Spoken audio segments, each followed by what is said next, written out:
Di mapaliwanag ang galak na aking nadarama kapag abot kamay na ang pagharing inaasam. Ngunit kahit magkaharap,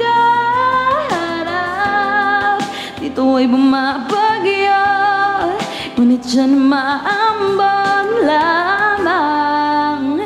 Ako'y nakatayo sa lilim ng iyong yakap at talim, ngunit nalulunod pa rin.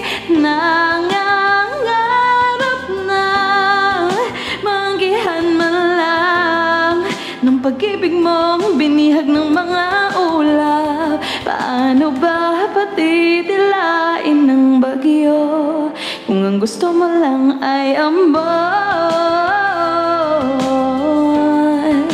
Pagbuhos ng bagyo,